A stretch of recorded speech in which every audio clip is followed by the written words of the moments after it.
दोस्तों, आप जानते हैं कि मनुष्य आज से नहीं पर सदियों से बुराई में आनंद के साथ जीवन व्यतीत करते आ रहा है।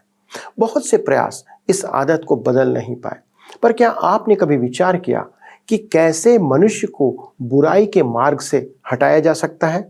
परमेश्वर का दंड का भय एक ऐसा माध्यम है जो कारागार रूप से काम करता है।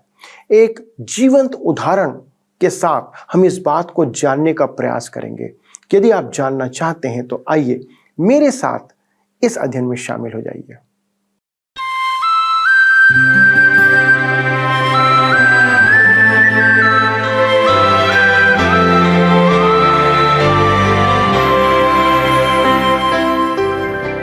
प्रिय मित्रों एवं सभी आदरणीय दर्शकों को मेरा प्रेम भरा नमस्कार। मैं आप सभी का एक बार फिर सत्य वचन बाइबल अध्ययन में स्वागत करता हूं और आशा करता हूं कि आप परमेश्वर के अनुग्रह में बने हुए हैं और परमेश्वर का अनुग्रह ही है जो हमें जीवित रखता है, क्योंकि मनुष्य तो अपने पाप के कारण केवल मृत्यु के योग्य है, पर यह परमेश्वर की दया है दोस्तों, जिसके कारण से वो हमको जीवित रखता है। दोस्तों, आपको याद होगा कि हम इन दिनों योना नबी की पुस्तक पर अध्ययन कर रहे हैं और हमने पिछले अध्ययन में देखा था कि योना मछली के पेट में जाते समय और मरने से पहले परमेश्वर से प्रार्थना करता है और परमेश्वर उसे पुनर्जीवित करता है। दोस्तों, वह उसे नया जीवन देता है। परमेश्वर ही की आज्ञा से मच्छ या महामच्छ उसे स्थल पर उगल देता है। मित्रों, हमने देखा था कि हमारा परमेश्वर ही ऐसा है जो हमें दूसरा अवसर देता है, सेकंड अपॉर्चुनिटी देता है। जब हम परमेश्वर से दूर चले जाते हैं तब परमेश्वर भी हमारे पीछे पीछे आता है। वो हमसे दूर नहीं जाता, वह हमें ना तो छोड़ेगा और न त्यागेगा, जैसा उसने कहा है। अब परमेश्वर योना को फिर से वही आज्ञा देता है जो उसने पहले दिया था। मित्रों, आज हम तीसरे अध्याय के दूसरे पद से आगे देखेंगे कि परमेश्वर की आज्ञा दूसरी बार प्राप्त करने के बाद योना क्या करता है। उसकी जिम्मेदारी थी कि वह नीनवे के लोगों को आगाह करे कि परमेश्वर कुछ समय के बाद नीनवे पर कहर ढाने जा रहा है, उसे तहस नहस करने जा रहा है। ऐसा हाल होगा कि कोई भी मनुष्य नहीं बचेगा। परमेश्वर का दंड जितना बड़ा होता है दोस्तों, याद रखिए, उसका प्रेम उससे भी बड़ा होता है, उसकी करुणा उसके भी बड़ी होती है। दोस्तों, वो दया का धनी परमेश्वर है, उसके पास अनुग्रह का भी बहुत बड़ा भंडार है। आपको यदि दया चाहिए, अनुग्रह चाहिए, समय चाहिए तो वह उसके पास है, तो आप उसके पास आ सकते हैं। दोस्तों, परमेश्वर के पास सभी के लिए अपार दया है, पर आवश्यकता है कि हम उसके पास आए, हमें उसके पास आना होगा।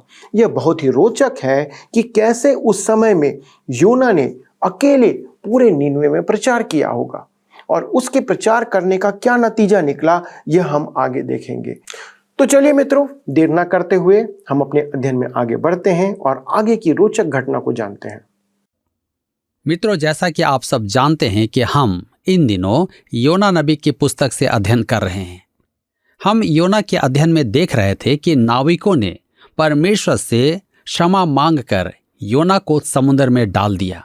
वहां समुद्र ने एक बड़ी सी मछली तैयार रखी थी कि वह योना को निगल ले और उसे नीनवे के तट पर उगल दे। इसी बीच योना ने परमेश्वर से जीवन दान मांगा और परमेश्वर ने उसे नवजीवन प्रदान किया। नवजीवन पाकर योना बदल गया और उसने परमेश्वर की स्तुति करके मन्नत मानी कि वह अवश्य ही नीनवे जाकर परमेश्वर का संदेश सुनाएगा। परमेश्वर ने योना की सुधि ली, क्योंकि योना की गवाही है कि उद्धार यहोवा ही से होता है। पहली बार परमेश्वर ने योना से कहा, उस बड़े नगर नीनवे को जा और उसके विरुद्ध प्रचार कर। परंतु योना ने तर्शीश को जाने वाला जहाज पकड़ा। परमेश्वर ने समुद्र में एक प्रचंड आंधी चलाई और जब चिट्ठी योना के नाम की निकली तो उसने स्वीकार किया कि उसी के कारण परमेश्वर ने जहाज पर यह संकट ढाया है। अतः उसके कहने पर नाविकों ने परमेश्वर से क्षमा मांगकर उसे समुद्र में फेंक दिया। वहां परमेश्वर की ओर से एक बड़ी मछली का प्रबंध था कि योना को निगलकर नीनवे के तट पर छोड़ दे। अब परमेश्वर का वचन दूसरी बार योना के पास पहुंचा। मित्रों, हमारे प्रस्तावना में योना का गंतव्य स्थान नीनवे ही था और अध्याय 3 में भी उसका गंतव्य स्थान नीनवे ही है। अब वह सूखी भूमि से उठ खड़ा होता है तथा नीनवे की ओर अग्रसर है। उसने 3 अध्याय के पहले तक मछली के पेट में यात्रा की और अंत में यथास्थान पहुंचा। उस मछली ने उसे लौटाकर नीनवे के मार्ग पर किया। 3 अध्याय के पद 1 में हमने देखा था कि यहोवा का यह वचन दूसरी बार योना के पास पहुंचा। हमारा परमेश्वर अवसर पर अवसर देता है। यह कैसी अद्भुत एवं मन भावन बात है।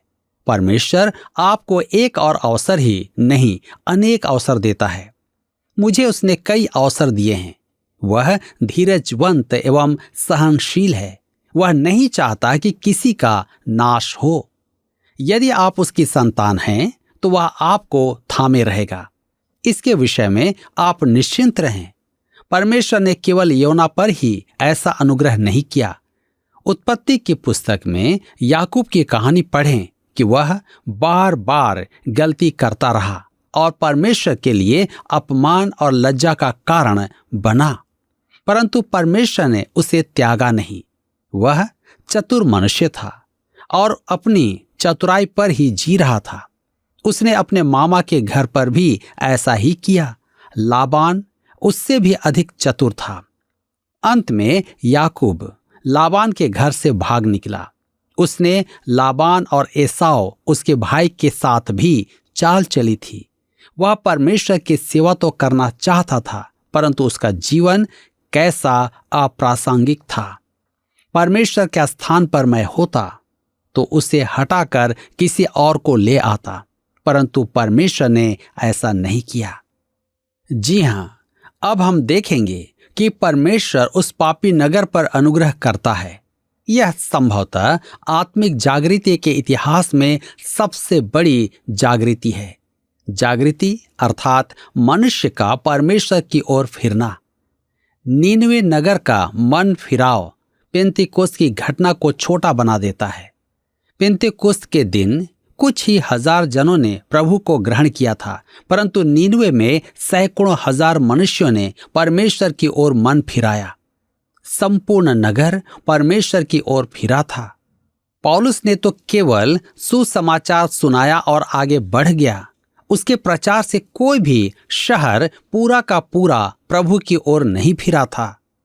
उस दिन से आज तक परमेश्वर के आत्मा का ऐसा महान कार्य कभी नहीं देखा गया है। रोचक बात तो यह है कि यह आत्मिक जागृति कलीसिया की उत्पत्ति से पूर्व की है। अब दूसरी महान जागृति भी तब आएगी जब कलीसिया इस पृथ्वी पर से उठा ली जाएगी। यहाँ स्पष्ट है कि परमेश्वर किसी कलीसिया या प्रार्थना समूह पर निर्भर नहीं करता है। यदि आपके मन में यह विचार है कि एकमात्र आपकी कलीसिया या समूह ही परमेश्वर की दृष्टि में एक है, तो आप भ्रम में पड़े हुए हैं। परमेश्वर के मन में तो कलीसिया से भी बढ़कर कुछ है। इसमें संदेह नहीं कि कलीसिया मसीह की दुल्हन होने के कारण अनंत जीवन में प्रभु यीशु का निकटतम स्थान पाएगी। परंतु कलीसिया से पूर्व वरन मनुष्य से पूर्व ही परमेश्वर के मन में एक उद्देश्य था। परमेश्वर अपने उद्देश्य पूर्ति के लिए मनुष्य की प्रतीक्षा नहीं कर रहा था। आज उसका उद्देश्य है कि प्रत्येक जाति, प्रत्येक कुल, प्रत्येक भाषा से अपने लिए एक लोक तैयार करे। यह तो हम जानते हैं कि हम समय के अंत में पहुंच रहे हैं और परमेश्वर चाहता है कि हर एक मनुष्य उसका वचन सुने। परंतु सबसे बड़ी आत्मिक जागृति अभी भावी घटना है। नीनवे की कहानी उस जागृति की एक झलक मात्र है। आइए अब हम आगे 3 अध्याय के दूसरे पद को पढ़ते हैं। जैसा लिखा है 3 के 2 पद में, उठकर उस बड़े नगर नीनवे को जा और जो बात मैं तुझसे कहूंगा उसका उसमें प्रचार कर। योना की पुस्तक के पहले अध्याय के पद 2 में कहा गया है कि नीनवे एक महान नगर था, और अंतिम अध्याय 4 पद 11 में परमेश्वर कहता है कि क्या वह महानगर नीनवे को सर्वनाश करे, जहां सीधे हाथ से उल्टे हाथ का अंतर न जानने वाले असंख्य लोग एवं असंख्य पशु हैं। आलोचक इस पुस्तक की आलोचना करते हैं क्योंकि इस पुस्तक में नीनवे को महानगर कहा गया है। निस्संदेह वे पाप में लिप्त थे, परंतु वह एक विशाल नगर भी था। नीनवे के विषय सन 1845 तक कोई भी जानकारी नहीं थी, पर जब सर ऑस्टिन लेथर्ड ने उस प्राचीन नगर के खंडहरों का निरीक्षण किया और जॉर्ज स्मिथ ने वहां खुदाई की, वह नीनवे नगर टाइग्रिस के पार आज के मोसुल नगर से अलग है। वह नगर एक समानांतर चतुर्भुज के रूप में बसा हुआ था, लगभग 4 किलोमीटर लंबा और लगभग 2.25 किलोमीटर चौड़ा था। परंतु मेरे विचार में वह योना की पुस्तक में महान शब्द के अनुपात में नहीं बैठ रहा है। नीनवे नगर एक मैदानी क्षेत्र था जिसके चारों ओर ही नदियां थी। टाइग्रिस और जॉब नदी उसे एक त्रिकोण बनाती थी। उत्तर दिशा में पर्वत श्रृंखला थी, अतः वह नगर नदियों और पर्वतों के बीच सुरक्षित था। इस क्षेत्र में अनेक मुख्य नगर थे, जिनमें नीनवे नगर टाइग्रिस नदी के निकट बसा हुआ था। आज उसे निम्रुत खंडहर कहते हैं। काली नदी नीनवे से 27 किलोमीटर दक्षिण पूर्व में थी और खोरसाद नगर 18 किलोमीटर ऊपरी जॉब नदी पर नीनवे के उत्तर पूर्व में बसा था। योना की पुस्तक में नीनवे को महान नगर कहना विचित्र सा लगता है, क्योंकि उस युग में नगर शहरपनाह से घिरे होते थे और सुरक्षित होते थे, जैसे यरूशलेम राजा दाऊद और प्रभु यीशु के युग में शहरपनाह से घिरा हुआ था। नीनवे में 3 नगर शहरपनाह से घिरे हुए थे, नीनवे, कालह और खोरसाद।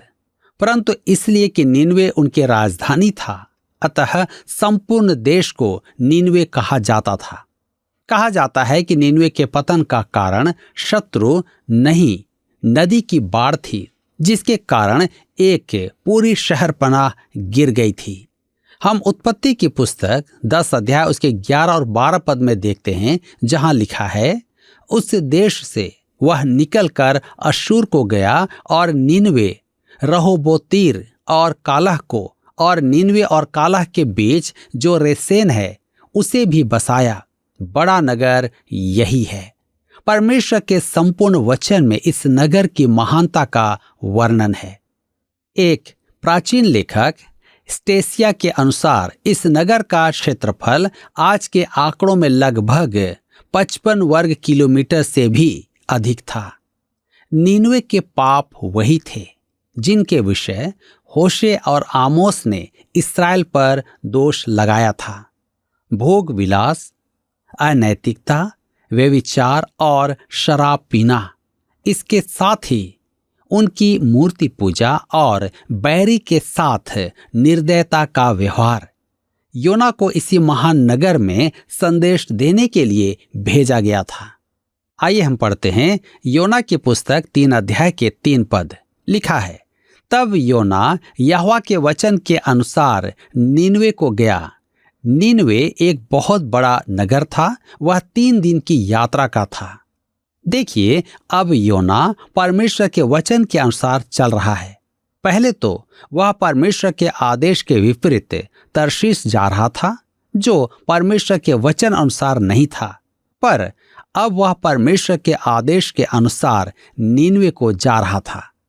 कहता है, नीनवे एक बहुत बड़ा नगर था, वह 3 दिन की यात्रा का था। यह एक ऐसा वाक्य है जिसने आलोचकों को हंसने और उपहास करने पर मजबूर किया। जैसा मैंने पहले कहा है, और सच्चाई भी यह है कि उसके किसी एक नगर को पार करने के लिए घंटों का समय लगेगा, पर वहां 3 नगर थे और उनके बीच काफी दूरी थी जिसमें करीब लाखों लोग वास करते थे। योना अब उस क्षेत्र में आ रहा था। वह एक बड़ा नगर था जो 3 दिन की यात्रा की दूरी पर था। योना की पुस्तक 3 के 4 पद में लिखा है, योना ने नगर में प्रवेश करके 1 दिन की यात्रा पूरी की और यह प्रचार करता गया, अब से 40 दिन के बीतने पर नीनवे उलट दिया जाएगा। कहने का अर्थ यह है कि योना के संदेश सुनाने में बहुत समय लगा। उस युग में न तो लाउड स्पीकर था, न रेडियो, न टीवी। वह पैदल घूम घूम कर प्रचार करता था। यह वैसा ही है जैसा कोई आज दिल्ली या कलकत्ता जैसे महानगरों में घूम घूम कर प्रचार करे। योना ने भीड़ इकट्ठा कैसे की होगी? उस समय तो आज के समान विज्ञापन का प्रबंध नहीं था, सभागारों को किराए पर लेने का प्रबंध नहीं था, उसके पास तो किसी प्रसिद्ध व्यक्ति या गायक का प्रबंध भी नहीं था। मेरे विचार में वह मृतकों में से जीवित होने के कारण देखने में विचित्र लगता था। मछली के पेट में 3 दिन रात रहने के बाद कोई भी सामान्य दिखाई नहीं देगा। आपको पिछले अध्ययन से मेरा एक उदाहरण स्मरण होगा जिसमें मछली के पेट में 2 दिन रहने के पश्चात एक मनुष्य की प्रदर्शनी लगाई गई थी। 20वीं शताब्दी का योना, उसके सिर के बाल उड़ गए थे और उसकी त्वचा भूरी पीली हो गई थी, क्योंकि मछली के पेट के रसायन उसे गलाने का प्रयास कर रहे थे। ऐसा ही योना के भी साथ हुआ होगा। वह जहां भी खड़ा होता था, लोगों की भीड़ उसे देखने इकट्ठा हो जाती होगी और वह उन्हें अपनी कहानी सुनाता होगा कि परमेश्वर ने उसे नीनवे के विनाश का संदेश देकर भेजा था, परंतु वह विपरीत दिशा में भाग रहा था और परमेश्वर ने उसे आंधी चलाकर नाविकों द्वारा समुद्र में फिकवाया, जहां एक बड़ी मछली ने उसे निगल लिया और 3 दिन बाद नीनवे की भूमि पर उगल दिया। परमेश्वर की बात ना मानने के कारण उसकी यह दशा थी। लोगों ने उसकी बात सुनी। मेरे प्रियो, क्या कोई कभी सोच सकता था कि नीनवे जैसा दुष्ट नगर कभी परमेश्वर का वचन सुनता और योना की बात मानता कि वह मृतकों में से लौटा है? हमारे पास भी एक पुनर्जीवित मनुष्य का संदेश है, जैसा रोमियो के पत्री 4 उसके 24 और 25 पद में पौलुस कहता है, वरन हमारे लिए भी जिनके लिए विश्वास धार्मिकता गिना जाएगा, अर्थात हमारे लिए जो उस पर विश्वास करते हैं जिसने हमारे प्रभु यीशु को मरे हुओं में से जिलाया। वह हमारे अपराधों के लिए पकड़वाया गया और हमारे धर्मी ठहरने के लिए जिलाया भी गया। योना का संदेश था कि 40 दिन में नीनवे नष्ट किया जाएगा। मेरे विचार में योना ने बड़ी कटुता से संदेश दिया होगा, क्योंकि वह नीनवे से घृणा करता था। मेरे मित्रों, परमेश्वर के वचन को सुनाने में योना ने अपना पूरा जोर लगा दिया। क्या आज हम परमेश्वर के वचन को दूसरों तक पहुंचाने में प्रयास या परिश्रम कर रहे हैं? यह विचार करने वाली बात है। क्या हम चाहते हैं कि लोग नष्ट हो जाएं या हम चाहते हैं कि लोग बचा लिए जाएं? इस पर आप अवश्य ही चिंतन करें। मित्रों, आपने देखा कि परमेश्वर ने योना को अपनी बात सुनने का विकल्प नहीं दिया था। उसने आदेश दिया था, उठकर उस बड़े नगर नीनवे को जा। प्रिय मित्रों, सुसमाचार प्रचार की सेवा का विश्वासियों को आदेश दिया गया है। इसमें हमारे पास कोई विकल्प या ऑप्शन नहीं है। कुछ विश्वासी सोचते हैं कि यह काम केवल पास्टर, प्रचारक और संस्थाओं का है, पर यह हम एक विश्वासी के लिए, हम सभी के लिए परमेश्वर की एक आज्ञा है। दूसरी बात यह है कि प्रचार कार्य के लिए हमें जाना होगा, हमें अपने घर से निकलना होगा, अपने आराम को छोड़ना होगा और आराम त्यागना होगा। बहुत से सेवक घर बैठे सेवा करना चाहते हैं, पर हमारे प्रभु यीशु ने जब तक वह संसार में सेवा करता रहा, दिन और रात, रात और दिन वह लोगों को वचन सुनाने के लिए फिरता रहा, दिन और रात यहाँ वहाँ जाता रहा। परमेश्वर का संदेश स्पष्ट था कि 40 दिन के बाद नीनवे उलट दिया जाएगा। आदि काल से मनुष्यों को यदि किसी बात का भय रहा है तो केवल अपनी मौत का। मनुष्य नहीं जानता कि उसकी मौत कब आएगी। हमारा भविष्य अनिश्चित है मित्रों, क्योंकि हम उसे नहीं जानते। पर यदि हम उससे जानते हैं तो भविष्य को, जो हमारे भविष्य को जानता है, तो हमारा भविष्य अनिश्चित नहीं पर निश्चित और सुरक्षित हो जाता है। मैं आपको विश्वास दिलाता हूं कि परमेश्वर भूतकाल, वर्तमान काल और भविष्य काल का परमेश्वर है। उससे कुछ भी छिपा नहीं है। वो आपके भविष्य को जानता है। आज यदि आपको अपने भविष्य की चिंता है तो आपको केवल परमेश्वर की शरण में आना होगा, जिसका माध्यम है प्रभु यीशु मसीह। मित्रों, आपने देखा कि योना ने दूसरे अवसर पर अपना काम ईमानदारी से किया। आज हमें परमेश्वर के प्रेम के साथ परमेश्वर के क्रोध के बारे में भी लोगों को बताने की आवश्यकता है। आइए मित्रों, हम परमेश्वर के पास आएं और उसके प्रेम और उसकी दया और उसके क्रोध से भी लोगों को अवगत कराएं, जिससे कि नीनवे के समान हमारे समय में भी एक बेदारी, एक जागृति आ जाए, एक ऐसी जागृति जो लोगों को परमेश्वर के पास लाए। आइए हम ऐसी जागृति के लिए कार्य करें और प्रार्थना भी करें। हमारे स्वर्गीय पिता, हम धन्यवाद देते हैं प्रभु कि आप मनुष्यों को अपनी ओर फिर से बुलाने का प्रयास करते हैं। प्रभु, आपने योना को अवसर दिया। प्रभु, आपने अनेक लोगों के जीवन बचाए। प्रभु, आपने बड़े बड़े राजाओं और सामान्य व्यक्तियों को भी अपनी ओर खींचा कि प्रभु वे मृत्यु में नाश ना हो, अनंत मृत्यु में ना चले जाएं, परंतु आपने उन्हें बचाया। प्रभु, ये आपका अनुग्रह है। प्रभु, आज हमारे समय में हमारी ये विनती है पिता कि आपका वचन हमारे आसपास, हमारे जीवन में, हमारी कलीसिया में, हमारे लोगों के, अपने लोगों के बीच में एक जागृति लेकर के आए, और इसका साधन और माध्यम केवल आपका वचन है। हमारी विनती है पिता, जो वचन लोगों तक पहुंच रहा है, इसके द्वारा से प्रभु आपका वचन एक जागृति लेकर के आए। लोग प्रभु यीशु मसीह के पास आने पाए, अपने पापों का पश्चाताप करें। यही हमारी विनती है। अनुग्रह करना पिता कि हमारे सारे दर्शक इस वचन को, सुसमाचार को लोगों तक पहुंचाने पाए, ताकि उसके द्वारा सब लोग आशीषित हो सके, उनका जीवन बचाया जा सके। धन्यवाद देते हैं प्रार्थना सुनने के लिए, और विनती को प्रभु यीशु क्रिस्ट के नाम से मांगते हैं, आमीन।